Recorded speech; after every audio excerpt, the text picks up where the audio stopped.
A wounded stranger. The wind had finally died, leaving behind a world battered and bruised. Cottonwood branches lay scattered like broken limbs, and the creek, usually a gentle murmur, roared with muddy water. Dusty Rivers surveyed the damage from his porch, a grim line etched into his sun-weathered face. He'd seen worse, weathered worse, but this storm felt different, heavier somehow. He grabbed his rifle, more out of habit than necessity, and started his usual post-storm perimeter check. The forest was unnaturally silent, the birds still huddled in whatever shelter they could find. As he rounded the bend near the creek, he saw it. A splash of color against the gray mud and debris. He moved closer, his senses on high alert. It wasn't an animal. It was a girl. She was sprawled near the water's edge, her dark hair plastered to her face. Her clothes, what remained of them, were torn and soaked. He recognized the intricate beadwork on a fragment of her moccasin, Comanche. Dusty approached cautiously, rifle raised but not pointed. "Hey there," he said, his voice rough from disuse. She didn't respond. He knelt, holstering his rifle and reaching out a calloused hand. He hesitated, then gently touched her shoulder. She flinched, a low moan escaping her lips. He turned her over. Her face was pale, smudged with dirt and streaked with blood. A deep gash ran along her temple, and her left arm was bent at an unnatural angle. She was unconscious. Dusty swore under his breath.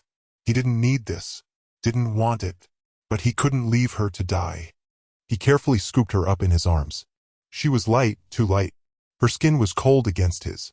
He carried her back to the cabin, his every step measured, his mind racing. Inside, he laid her gently on his cot, the only bed he owned. He stoked the fire in the hearth, adding dry wood until the flames crackled and the small room began to warm. He grabbed a blanket from his meager stores and covered her. He fetched a basin of water and a clean cloth. Kneeling beside her, he began to clean the mud and blood from her face. Her features were delicate, her eyelashes long and dark. She couldn't be more than 15, maybe 16. The gash on her temple was deep, but thankfully it didn't appear to have fractured her skull. He'd need to stitch it, though. He rummaged through his medicine chest, finding his needle and thread, the same he used for repairing his gear. Not ideal, but it would have to do. He cleaned the wound with whiskey, bracing himself for her reaction. She moaned again, her eyelids fluttering. "Easy now," he murmured, his voice surprisingly gentle. "Just hold still." He threaded the needle, his hands steady despite the tremor of anxiety in his gut. He'd mended his share of wounds, both his own and those of others, during his scouting days. But this was different. This was a child. He began to stitch the gash, working quickly and efficiently. He could feel her tense beneath his touch, but she remained unconscious. When he was finished, he cleaned the wound again and wrapped it with a clean bandage. Next was her arm. He ran his fingers along the bone, feeling for the break. A clean fracture, thankfully. He'd set enough broken bones in his life. He found some sturdy branches, whittled them down, and fashioned a makeshift splint. He wrapped her arm tightly, securing the splint with strips of cloth. He knew it wasn't perfect, but it would stabilize the break until he could get her to someone who knew better. Which meant taking her to town. A thought that made his stomach clench. He sat back on his heels, watching her. The firelight flickered across her face, highlighting the stark contrast between her youth and the violence she had clearly endured. Who was she? What had happened to her? And what was he going to do with her? He knew one thing, he couldn't just leave her. He was stuck. Whispers of healing. Dusty knelt beside Morningstar, the morning sun painting stripes across the rough-hewn floorboards. The poultice of willow bark and herbs seemed to be working, the angry red swelling around the gash on her leg had subsided. He dipped a clean rag into the basin of cool water, gently dabbing at the dried blood. Her eyes, dark as a moonless night, followed his every move, wary but no longer filled with the raw terror he'd seen before. "Easy now," he murmured, the words more for himself than her. He wasn't used to tending to anyone, let alone a slip of a girl who looked ready to bolt at the slightest provocation. He finished cleaning the wound and reapplied the poultice, securing it with a strip of clean linen. As he worked, he pointed to the bandage. "Bandage," he said, slowly and clearly. Morningstar watched him, her expression unreadable. Then she pointed to her leg. "Pakati." Dusty nodded. "Pakati. Leg?" He touched his own leg. "Leg?" A flicker of understanding crossed her face, a fleeting smile tugging at the corner of her mouth. It was a small victory, but a victory nonetheless. Days bled into each other, a slow rhythm of healing and hesitant communication. Dusty learned that tuhu meant water, naku meant food, and maha meant woman. He taught her the English words for the objects around them: table, chair, knife. He found himself looking forward to these lessons, the quiet moments of connection that chipped away at the wall between them. He'd catch her watching him, her gaze curious rather than suspicious. He'd find small gifts left near his bedroll: a smooth, gray stone, a perfectly formed feather, a woven bracelet of wildflowers. One evening, he cooked a simple stew of rabbit and beans. He placed a bowl before her, offering a piece of flatbread. She took it cautiously, her eyes searching his. He gestured for her to eat. She took a small bite, then another, her expression softening. She ate slowly, deliberately, savoring each mouthful. When she was finished, she looked at him and said, "Naku." "Una." Dusty frowned, trying to decipher her meaning. "Una." He pointed to the stew. "This is good." She nodded, a genuine smile gracing her face this time. "Una." He felt a warmth spread through him, a feeling he hadn't experienced in years. He realized he was smiling back. The fragile peace didn't erase the underlying tension. He knew this couldn't last. She was a Comanche and he was a white man. Their worlds were at odds, and sooner or later she would want to return to her people. He'd seen the way she looked towards the west, her eyes filled with a longing that mirrored the vast, open plains. He knew she missed her home, her family, her life.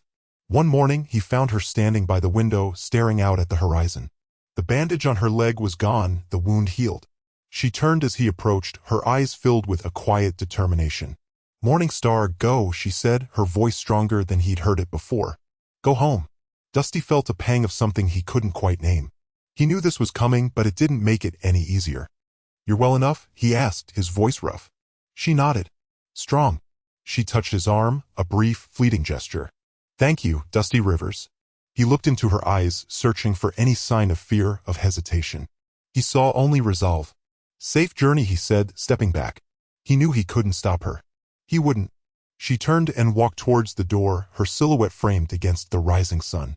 As she reached the threshold, she paused, turning back to him. "Dusty Rivers," she said, a hint of a smile playing on her lips. "You." "Una." Then she was gone, disappearing into the vastness of the Texas landscape, leaving Dusty alone with the whispers of healing and the unsettling knowledge that their paths, so briefly intertwined, had now diverged. He watched until she was only a speck on the horizon, then turned back into the cabin, the silence heavier than before. He knew, with a certainty that settled deep in his bones, that he hadn't seen the last of Morning Star. The shadow of Blackwood. Dusty Rivers sat on his porch, the wood rough beneath his calloused hands. The rhythmic creak of the swing was a lonely counterpoint to the buzzing insects in the tall grass. Morning Star's absence was a palpable thing, a hollow space in the cabin and in his heart. He'd busied himself chopping wood, mending fences, anything to avoid dwelling on the silence. The distant rumble started low, a tremor in the earth that vibrated through the soles of his boots. He looked up, squinting against the afternoon sun. A cloud of dust billowed on the horizon, growing steadily larger. It wasn't a stagecoach. It was riders, many of them moving fast. Harmony Gulch was usually quiet, a place where news traveled slower than the creek. But today, chaos rode in on horseback. The Blackwood boys. They swept into town like a swarm of locusts, their horses kicking up dirt and scattering chickens. Cletus Blackwood, a scar bisecting his left eyebrow, led the pack. His eyes, cold and black as obsidian, scanned the street with predatory intensity. The other members of the gang were a motley crew, hardened faces, dirty clothes, and weapons glinting menacingly in the sun. The townsfolk, initially drawn by the commotion, quickly retreated behind shuttered windows and bolted doors. Fear, thick and suffocating, hung in the air. Even the saloon, usually bustling with life, fell silent. Cletus reined in his horse in front of Abernathy's general store, the animal snorting and pawing the ground. Ethel Abernathy, ever the stalwart, stood her ground on the porch, her hands planted firmly on her ample hips. "Afternoon, Mrs. Abernathy," Cletus drawled, his voice a low, gravelly rasp.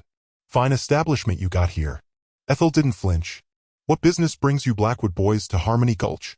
Cletus dismounted, his movement slow and deliberate, like a coiled snake preparing to strike. He stepped closer to Ethel, his shadow falling over her. "Just looking for someone, ma'am. Someone who might be hiding out." "We don't take kindly to outlaws in these parts," Ethel retorted, her voice trembling only slightly. "That's so." Cletus grinned, revealing teeth stained brown with tobacco. Maybe you can help us then. We're looking for a man. Lives alone. Has a cabin a little ways out of town. Heard tell he's been entertaining company. He paused, letting his words hang in the air. Specifically, a Comanche girl. Ethel's face remained impassive, a mask of defiance. I don't know what you're talking about. Cletus chuckled, a chilling sound that sent shivers down the spines of those huddled inside their homes. Now, Mrs. Abernathy, don't play coy with me. Word travels fast, even to those of us who prefer the open road. This man, he took in a wounded Indian girl. Nursemaid to a savage. You wouldn't be hiding him, would you? Ethel met his gaze head-on. I haven't seen any such thing. Cletus's eyes narrowed, the scar on his eyebrow twitching. He knew she was lying, but he couldn't prove it. Not yet. He turned and spat a stream of tobacco juice onto the dusty ground. We'll find him, he said, his voice laced with menace. And when we do, there'll be hell to pay. For him and anyone who helped him. He remounted his horse, signaling to his gang. They spread out through the town, their presence a suffocating blanket of fear. Whispers rippled through the closed windows and locked doors. Dusty Rivers. They were looking for Dusty. Dusty, watching from his porch, felt a cold dread wash over him. He knew this wasn't just about him. It was about Morningstar. And he knew with a certainty that settled deep in his bones that he couldn't let them find her. A dangerous secret. The bite of wood smoke, a harsh rasp in Dusty's throat, announced the approaching night. Perched on the porch, the Winchester, its stock worn smooth by years of use, felt like an extension of his own bones. The sunset bled across the horizon, violet giving way to molten gold, a pretty picture at odds with the menace creeping from the woods. He heard them, the Blackwood gang, their murmurs like the growl of caged dogs, punctuated by snapping branches. Still close to Ethel's place. Figured he'd hole up, predictable as ever. He leaned forward, trying to decipher their words, but the breeze, normally a welcome friend, conspired to keep him deaf. Then Cletus' gravelly voice, unmistakable, cut through the stillness. More than just the engine, boys. Bigger game afoot. Dusty's fingers tightened on the rifle. What else could they want? He hadn't crossed them, hadn't taken a thing. Unless it involved Morningstar. A younger voice, hesitant, piped up. She's just a girl, Cletus. Not worth this kind of fuss. Cletus scoffed, a sound like rocks grinding together. Fuss? You still wet behind the ears. That little squaw is sitting on a gold mine. Old Man Hemlock's stash. Heard the stories, haven't you? A chill seeped into Dusty's marrow. Hemlock's gold. A phantom whispered about in smoky saloons, a lost fortune hidden somewhere in these hills. He'd always dismissed it as fool's tales and drunken boasts. But Cletus sounded sure. Hemlock trusted nobody. A third voice wheezed, old and tired. Buried it deep, they say. Marked with a sign only he and his blood knew. And that little Injun is blood. Cletus concluded, the words laced with venom. Hemlock married a Comanche woman. Morningstar's his great-granddaughter. She carries the map in her veins. Understanding crashed down on Dusty. It wasn't about him, never had been. He was merely an inconvenience. A scapegoat to justify their avarice. They craved Morningstar, not for vengeance, but for what she symbolized.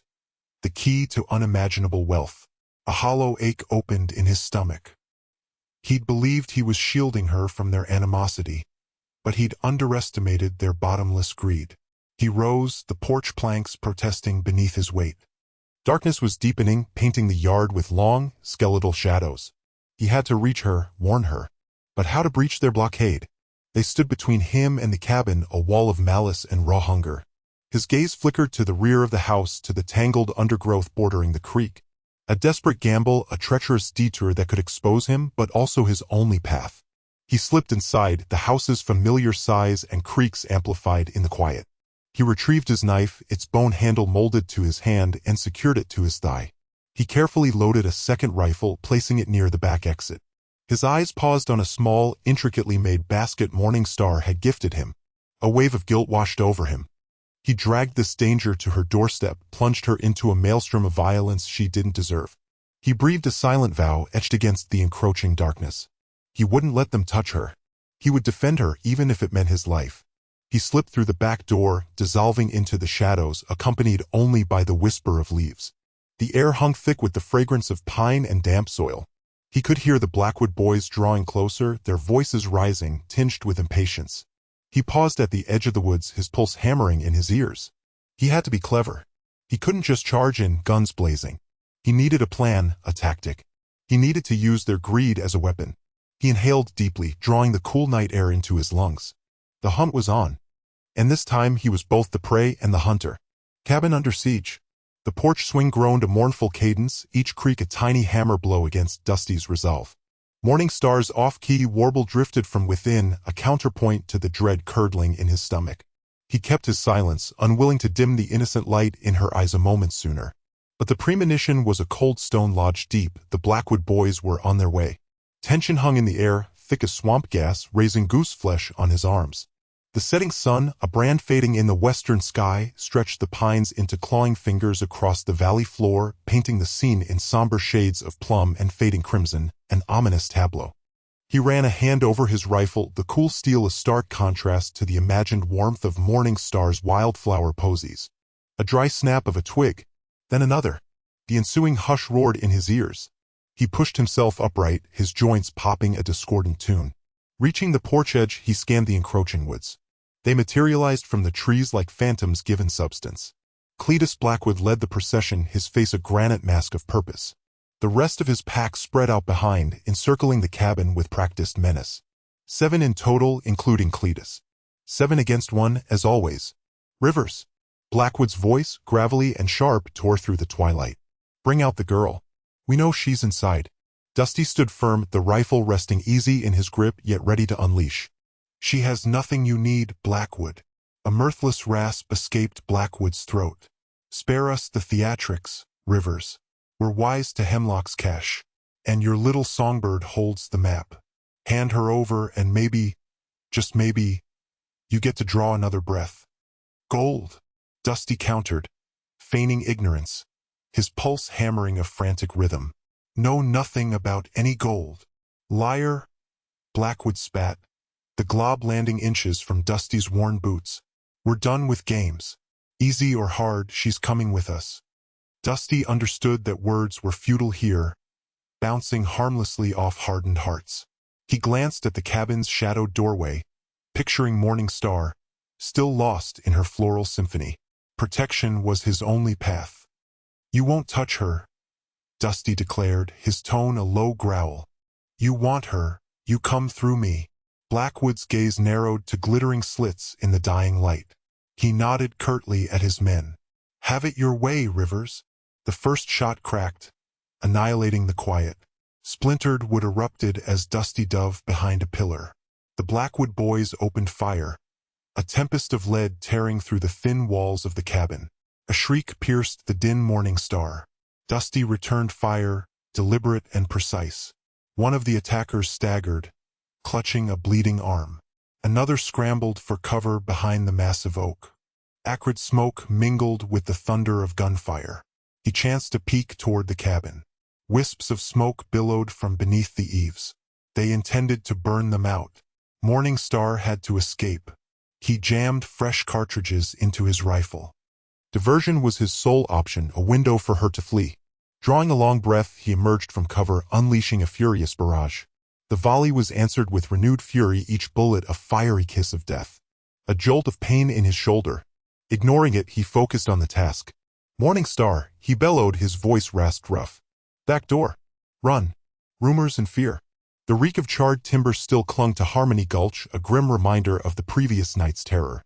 Gossip, volatile as gunpowder, ignited and spread with each retelling. By noon, speculation had hardened into accusation. Dusty Rivers, they said, had not only sheltered a wild thing, a Comanche girl, but had dared to defend her against upstanding townsfolk. Reasons mattered little, swallowed whole by the dread that coiled around the community's collective heart. Outside the mercantile, men spat amber streams and grumbled of war parties and the need for armed guards. Women hugged their children tighter, their gazes constantly flicking to the horizon, searching for threats unseen. Even the saloon, normally alive with music and boisterous laughter, was hushed, thick with unspoken suspicion. Ethel Abernathy stood firm outside the general store, arms crossed in defiance of the chattering throng surrounding her. He offered her sanctuary, she declared, her voice sharp against the rising tide of fear. A frightened child, alone. What kindness would you have shown? Martha Higgins, ample and perpetually wielding a palm leaf fan, sneered.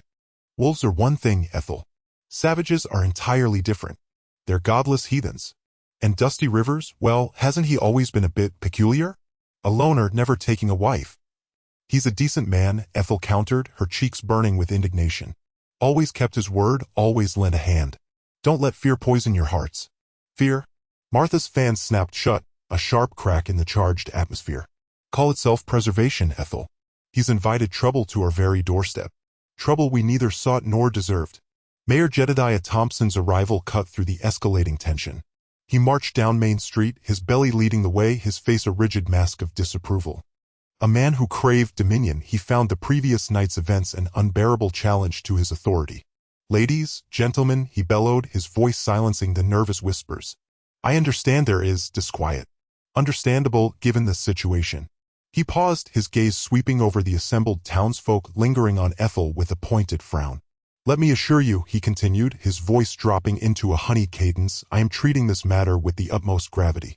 This episode serves as a stark reminder of the very real peril posed by the Comanche, and by those who enable them. He punctuated his statement with a significant glance towards Dusty River's desolate cabin at the edge of town. The Blackwood boys had ensured its emptiness, but the whereabouts of Dusty and the girl remained unknown. A ripple of anxious coughs moved through the crowd. Jedediah Thompson was a master manipulator, adept at fanning anxieties and molding public opinion. We must remain vigilant, he pronounced, his voice regaining its commanding tone. We must safeguard our families, our homes, our way of life. Therefore, I am establishing a citizens' patrol to guarantee the safety and security of Harmony Gulch. All able-bodied men are urged to volunteer. He paused, allowing the weight of his pronouncements to settle. And he added, his voice dropping to a low, conspiratorial rumble, we must locate this girl. She represents a clear and present danger. As for Dusty Rivers, his actions will face the fullest scrutiny. We will unearth the truth, no matter how unpalatable it may be. A chorus of murmured assent swept through the crowd.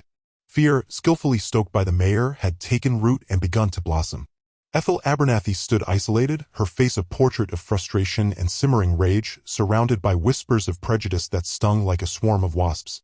She understood, with a sinking feeling, that Dusty Rivers was now the quarry in a ruthless hunt, and the Comanche girl was merely a pawn in a much larger, far more deadly game. The town's demand. The church bell, its peals an unwelcome intrusion, sliced through the apprehensive quiet that had settled over Harmony Gulch. No longer a call to worship, it echoed the dread that gripped the town. Citizens filed grimly into the meeting hall, their faces canvases of trepidation and simmering resentment. The mingled sense of green lumber and taut nerves eclipsed the comforting fragrance of Mrs. Abernathy's baking. At the front, Mayor Jedediah Thompson adopted a mien of profound concern. His habitual hand-wringing, a practiced tool of persuasion, was on full display. Neighbors, he began, his tone oozing manufactured solicitude, we are faced with a grave peril. A peril, I submit, born of one individual's reckless actions. A wave of murmurs swept the room like rustling leaves in a nervous breeze. Every gaze, sharp and condemnatory, settled upon the vacant silhouette of Dusty Rivers' cabin. The source of our troubles is clear, Thompson pressed, his eyes surveying the assembly. Dusty Rivers, in his questionable wisdom, has sheltered a Comanche girl. A Comanche? Do you comprehend the implications? We are inviting conflict upon our very heads. A woman near the dais, her complexion ashen, ventured, my Thomas saw signal fires last night toward Blackwood Canyon. Comanche messages, he thinks. A stout man, the local blacksmith, pounded the table. They'll descend on us. Put our homes to the torch, plunder our livelihoods. All because of that savage. The epithet hung in the air, dripping venom. Ethel Abernathy, tucked away at the rear, flinched. She had foreseen this, the insidious spread of fear twisting bonds of community. She started to speak. But Thompson silenced her with an imperious gesture. Silence. I understand your anxieties. I share them. Therefore, decisive action is paramount. We must demonstrate to the Comanche that we do not harbor them, that we pose no threat. He paused, letting his words penetrate like a slow poison. I propose, he declared, his voice ringing with authority, that we return the girl to her people. Only then can we ensure our collective safety. A clamorous chorus of assent erupted, a tide of desperate pleas for reassurance. A scant few remained muted, their faces etched with unease. Ethel, of course, but also the cautious storekeeper, Mr. Henderson, and young Mary Beth, known for her compassion towards those ostracized. But what will become of her? Mary Beth whispered, her voice nearly lost in the uproar. She's just a child. Thompson brushed aside her anxieties with a dismissive wave. An unfortunate necessity, my dear. The well-being of our town outweighs all else. The decision was made, a stark act of self-preservation cloaked in the guise of practicality. A committee formed instantly, eager volunteers stepping forward to pledge allegiance. They would proceed to Dusty's dwelling, seize the girl, and deliver her to the Comanche wherever they might roam. As the throng disbanded, propelled by a potent blend of dread and self-righteousness, Ethel Abernathy remained rooted to her spot, her soul burdened. She knew Dusty would never relinquish the girl willingly. She knew he would defend her to his last breath. High on the ridge, concealed within the brambles overlooking the cabin, Dusty observed the departing townsfolk. Every word had reached him. The bell's grim toll, the mayor's manipulative rhetoric, the town's ultimatum. His knuckles turned bone-white as he clutched the Winchester, his jaw a rigid line. He had hoped to gain ground, to devise a solution to safeguard Morningstar without jeopardizing the settlement. But Thompson had masterfully shifted the narrative. They demanded Morningstar. They were willing to sacrifice her to quell their own terror. He would not permit it. He would sooner die.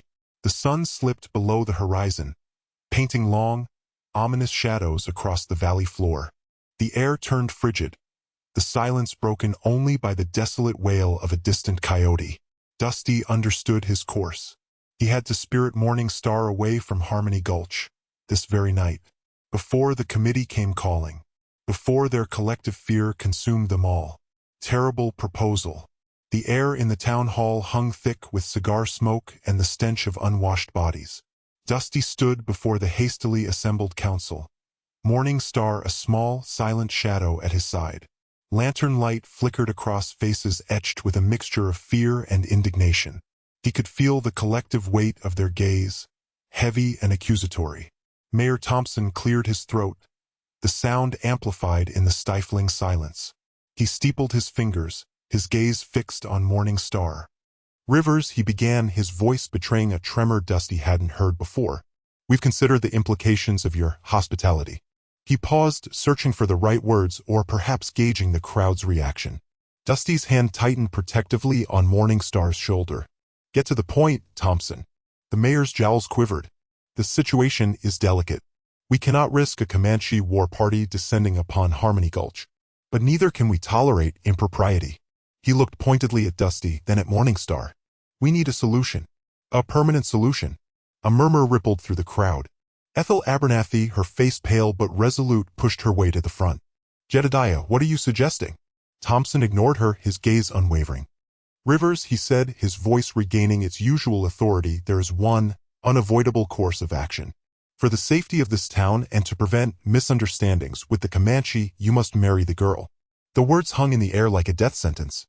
Dusty stared at Thompson, his mind struggling to comprehend the sheer audacity of the proposal. Marriage? To Morningstar? The idea was so ludicrous, so offensive, it felt like a physical blow. You're out of your damn mind, Dusty growled, his voice low and dangerous. She's just a child. Thompson raised a hand, silencing the rising clamor of the crowd. Age is immaterial. The legality can be arranged. What matters is the appearance. A marriage will demonstrate our peaceful intentions to the Comanche. It will legitimize her presence here. It will quell the rumors. Rumors you stoked, you snake, Dusty spat. He turned to the crowd, his gaze sweeping across their faces. You can't be serious. You'd force a man to marry a girl to save your own hides. A voice from the back shouted, it's for the good of the town, Rivers. What about our families? Another chimed in, you brought this on yourself. Harboring a savage. The chorus of voices grew louder, more insistent. Fear had become a weapon wielded by the townsfolk against Dusty and Morningstar. He saw it in their eyes, the desperate need to believe they were doing the right thing, the willingness to sacrifice anything, even morality, to protect themselves. Ethel pushed closer, her voice trembling with outrage. This is barbaric. You can't force someone into marriage. Thompson glared at her. Ethel, I understand your sentiments, but the safety of Harmony Gulch comes first. He turned back to Dusty, his expression hardening. Rivers, I urge you to reconsider. This is not a request. It's a necessity. He spread his hands, a picture of false benevolence. Think of the alternative. Think of what will happen if the Comanche believe we've harmed one of their own. Dusty looked down at Morningstar, her small hand gripping his tightly. Her dark eyes, wide with fear, met his. He couldn't subject her to this. He wouldn't let them use her as a pawn in their twisted game. There's another alternative, Dusty said, his voice cold and hard. We leave? Now. And you won't see us again. And risk bringing the Comanche down on us. Thompson scoffed. We can't allow that, Rivers. The marriage is the only solution. He felt trapped, cornered. The weight of the town's fear, the mayor's manipulation, the sheer impossibility of the situation pressed down on him. He was one man against a mob, and Morning Star was caught in the middle. He knew with a sickening certainty that this was just the beginning. The real fight was about to begin. A sacrifice for peace. The council chamber pulsed with unspoken menace. Golden sunbeams, fractured by grime on the high windows, sliced through the gloom, etching the flinty countenances of the men confronting him. Dusty stood his ground, his refusal reverberating in the abrupt hush. Marriage. The word was a bitter draught. He would not concede. Not to salvage his hide, not to quell their paranoia, and most definitely not to trade away Morning Star's future. A phantom in the hallway, he caught a glimpse of her beyond the threshold. Morning Star. Her dark eyes, mirroring his own terror, locked onto the scene. A silent curse escaped him. He yearned to insulate her from this, to afford her some respite, some serenity. Mayor Thompson, face mottled with fury, slammed the table. Rivers, your obstinacy is infuriating. This transcends your personal grievances. It's about this town's very survival. Survival? Dusty's voice dripped with scorn. You call this survival? Sacrificing a girl at the altar? She's a pawn, plain and simple. A rising tide of murmurs filled the room, quelled by Thompson's curt gesture. We're extending sanctuary. A haven. A life far richer than the vagrancy she faces. Dusty's fists tightened. She warrants the liberty to shape her own destiny. Then he registered a subtle alteration in Morning Star's expression. Fear lingered, yet something else had taken root, a quiet fortitude. She grasped it. The proposed deal, the exorbitant price. The debate raged on, a relentless torrent of accusations and justifications battering Dusty. He remained a bulwark, unyielding against the current. But with each utterance, each condemnatory stare, he witnessed Morning Star retreating further into herself, her fragile form diminishing. At last, Thompson, his tone laced with counterfeit solicitude, declared, Rivers, are you prepared to ignite a war with the Comanche through this intransigence? Consider the potential carnage. Think of the innocents. The word innocence hung like poison mist, an insidious dart aimed at Dusty's core. He closed his eyes briefly, crushed by the burden of their collective dread. When he reopened them, Morning Star occupied the doorway. All discourse ceased. She advanced with a quiet grace that defied her years, her unwavering gaze meeting Mayor Thompson's.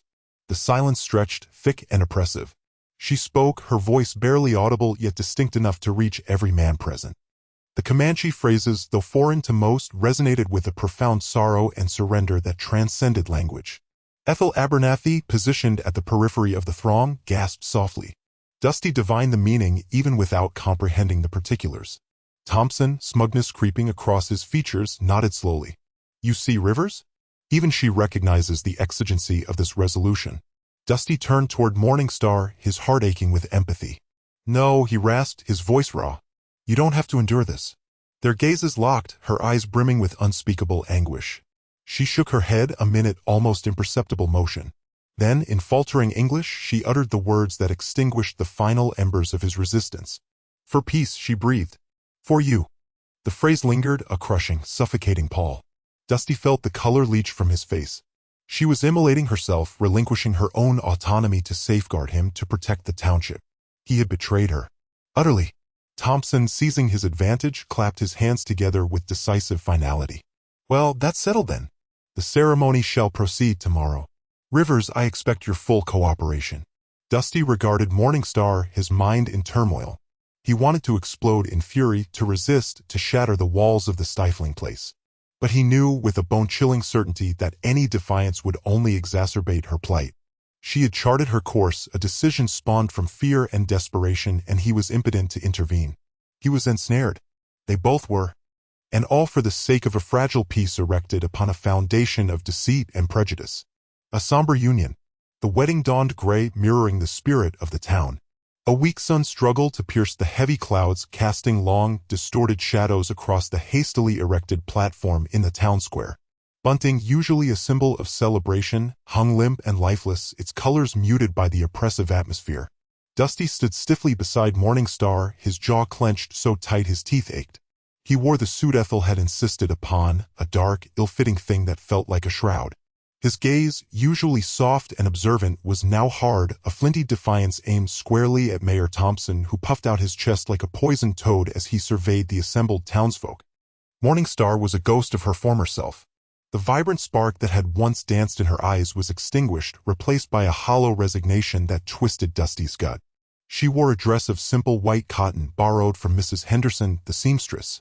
It hung loosely on her slender frame, another ill-fitting symbol of a life not meant for her. No ornamentation adorned her, no beadwork, no feathers, nothing to celebrate her heritage, only to erase it. Reverend Peabody, sweating profusely under his collar, cleared his throat and began to drone the familiar words. Dusty barely heard them. He was acutely aware of the weight of the rifle hidden beneath his coat, a grim promise whispered to himself. When the time came for vows, Morningstar spoke first, her voice barely a whisper, yet carrying a weight that silenced the square. I promise to honor this union, to bring peace to this town, and to protect those I care for. Her eyes flickered towards Dusty for a fraction of a second, a silent plea for understanding. Dusty's voice was a low growl, roughened by emotion. I promise to protect Morningstar, to honor her spirit, and to stand against any who would seek to harm her. He glared at the assembled townsfolk, daring anyone to challenge him. The exchange of rings was a clumsy affair. The gold band, cold and heavy, felt like a brand on Morningstar's finger. When Dusty took her hand, it was icy. He squeezed it gently, a silent reassurance he wasn't sure he could deliver. As Reverend Peabody finally pronounced the man and wife, a smattering of polite applause broke out, quickly dying away. No cheers, no joyous shouts, only the nervous shuffling of feet and the rustle of fabric. The reception was a grim parody of celebration. Tables laden with food sat largely untouched. Women whispered amongst themselves, casting furtive glances at Morningstar. Men stood in awkward silence, avoiding Dusty's gaze. The air was thick with unspoken prejudice and simmering resentment.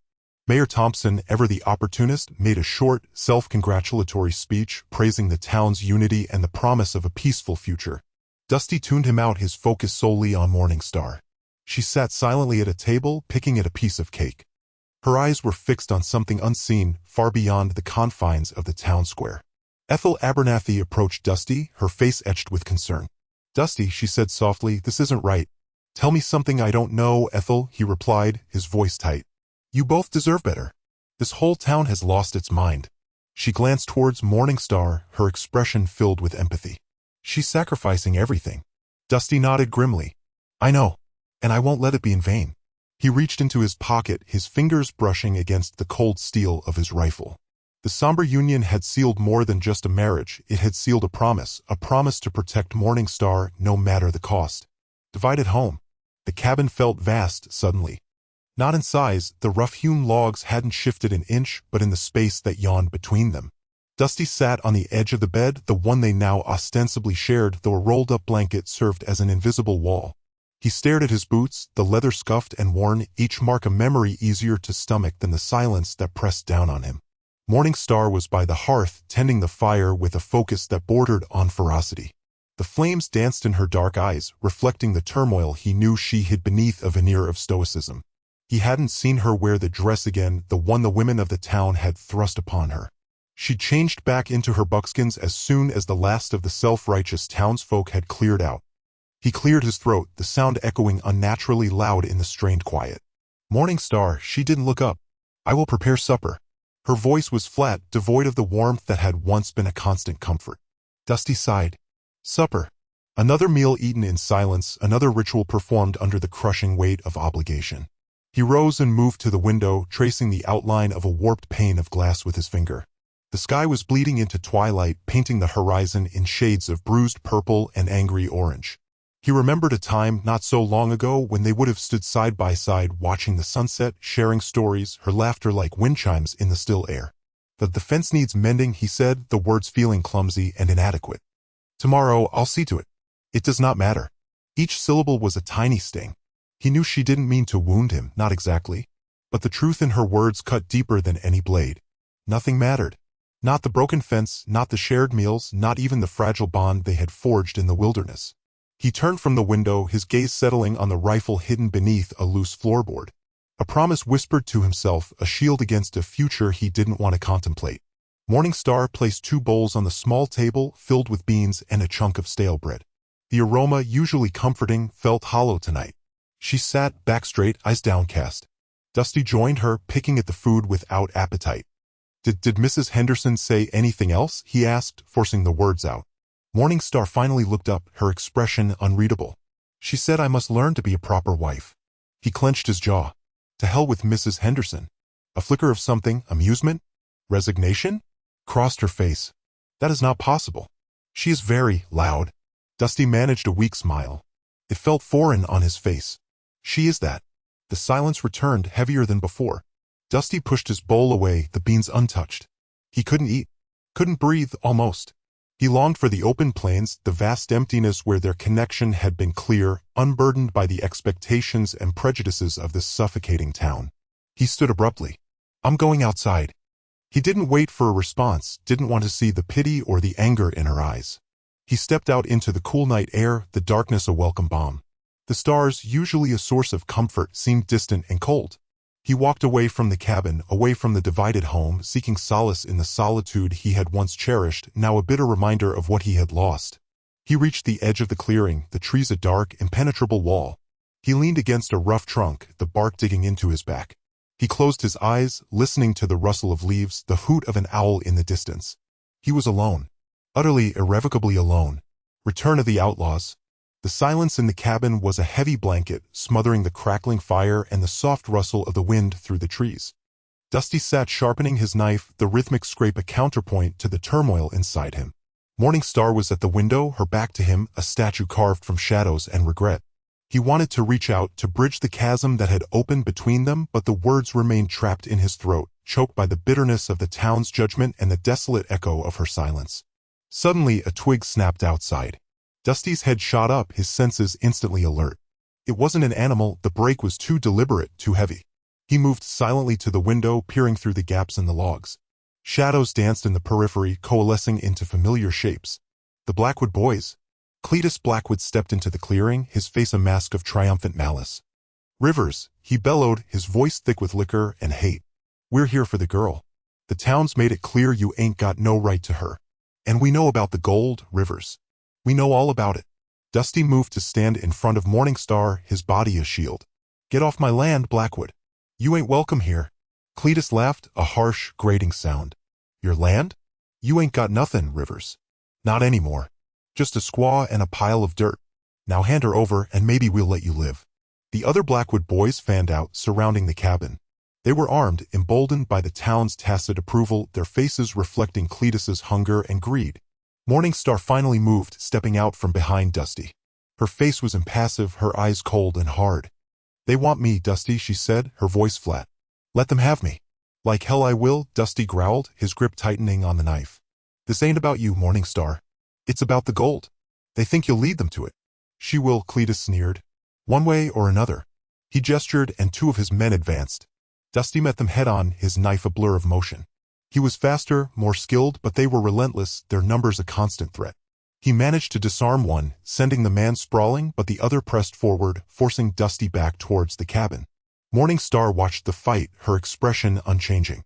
Then, with a suddenness that startled even Dusty, she moved. She grabbed a rifle from the wall and fired, the shot echoing through the trees. It wasn't aimed at the Blackwood boys, but at the horses tethered nearby. The animals reared and broke free, scattering into the woods, throwing the outlaws into momentary chaos. "What are you doing?" Dusty shouted, momentarily distracted. "Giving us a chance," she replied, grabbing his arm. "We can't win here. Not like this." She pointed to a barely visible trail leading into the dense undergrowth. "I know a way out. They won't follow." Dusty hesitated. He hated running, but he knew she was right. They were outnumbered, outgunned. And Morningstar knew this land better than anyone. He grabbed his rifle and followed her into the shadows, the sounds of the frustrated Blackwood boys fading behind them. As they moved, Morningstar kept a hand on the ground, guiding them through the treacherous terrain. The forest was silent except for the sound of their breathing and the distant caw of a crow. Dusty knew this was only a temporary reprieve. The Blackwood boys would be back. They would hunt them down, driven by greed and fueled by the town's prejudice. He glanced at Morningstar. Her face was set, unreadable. He had to protect her, not just from the Blackwood boys, but from the world that wanted to tear them apart. But how could he protect her from herself? truth and reconciliation. The reek of resin and loam clung to them as they topped the rise, the gale snatching at Morningstar's plates. A hollow below cradled the Blackwood boys' fire, a paltry blaze around which they huddled, horses picketed nearby. Cletus's grating cackle rode the wind, underscored by the fire's snap. They presumed safety, Morningstar breathed, her gaze hardening with newfound determination. They're mistaken. Dusty thumbed the cartridges in his rifle and the purloined shotgun, a desperate bargain struck with a traveling peddler months prior. Certain about this? A nod was her reply, a finger tracing a faint game path spiraling down the ravine's flank. Flank them. I'll draw their attention. You strike from the rear. It was a bold gamble, depending on the element of surprise and Morningstar's deep understanding of the land. Dusty placed his faith in her intuition. He had little choice. The descent proved treacherous, loose shale skittering underfoot. He became a phantom, his passage only marked by whispering leaves. Then came Morningstar's call, a keen, piercing shriek tearing through the stillness. The cry of a hawk, yes, a sound he knew well, but laced now with raw urgency. The Blackwood boys erupted, leaping to their feet, weapons brandished. Cletus spat a curse, his gaze frantic. Dusty seized the moment. He exploded from the treeline, the shotgun's bellow echoing through the ravine. Two figures crumpled, thrown to the ground. Cletus whirled, his face a mask of fury. A bullet screamed past Dusty's temple. Dropping to a knee, Dusty worked the lever, chambering another shell. He unleashed another blast, catching Cletus in the arm. The outlaw roared, his weapon clattering to the earth. The last Blackwood boy, a callow youth barely past boyhood, flung his gun aside, hands raised in supplication. Bind them, Dusty commanded, his tone flinty. Securely. Morningstar emerged from the woods, her face smudged with earth, triumph blazing in her eyes. Together, they hogtied the outlaws with cunningly prepared leather strips. They escorted the Blackwood boys toward Harmony Creek beneath the pitiless glare of the morning sun. The townsfolk gaped as Dusty and Morningstar, their prisoners in tow, entered the heart of the settlement. Mayor Thompson advanced, his face a study in disapproval. What is the meaning of this, Rivers? These men, Dusty declared, indicating the bound figures, were employed by you, Thompson. Weren't they? To capture Morningstar and retrieve something else. A wave of whispers washed over the crowd. Ethel Abernathy shouldered her way forward, her face creased with worry. Dusty met her concerned gaze. He promised them riches. Riches he claimed were hidden nearby. Riches only Morningstar knew about. He swung his attention back to Thompson, his voice like iron. Tell them, Mayor. Tell them the truth. Thompson's facade crumbled. He stammered, his gaze darting nervously. It was for the betterment of the town. We needed the wealth. We were desperate. Morningstar stepped into the spotlight, her voice resonating with power. There is no hoard. Only fables. Thompson twisted those tales to manipulate you all. The subsequent silence hung heavy. Then a grumble ignited, swelling into a cacophony of enraged voices. He deceived us.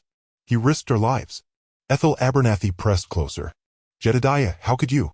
The mayor bowed, his head broken. Ethel, her voice wavering, turned to Dusty and Morningstar. We erred. Terribly. We allowed apprehension and avarice to cloud our judgment. Can you ever pardon us? Dusty glanced at Morningstar. Her expression revealed nothing. He knew absolution wasn't his to offer. Morningstar inhaled deeply. Pardon must be earned, she replied quietly. But understanding, that can take root now. Ashamed, the townsfolk exchanged glances. Apologies and expressions of remorse trickled forth. Some offered sustenance, others offered assistance. The transformation was palpable, a recalibration in the very spirit of the town. As dusk painted long shadows across Harmony Creek that evening, Dusty and Morningstar settled on his cabin's porch. The air hung still, punctuated only by the melodic cadence of crickets. They embraced you, Dusty observed, marveling. Morningstar affirmed. They recognized the truth. They grasped that fear becomes a destructive weapon. Dusty reached for her hand. Her fingers intertwined with his. He understood that hardships still lay ahead, but for the first time since he had met her, a spark of optimism flickered within him. Perhaps, just perhaps, they could forge a life here, a life untainted by fear or bias. A life founded on integrity and reconciliation.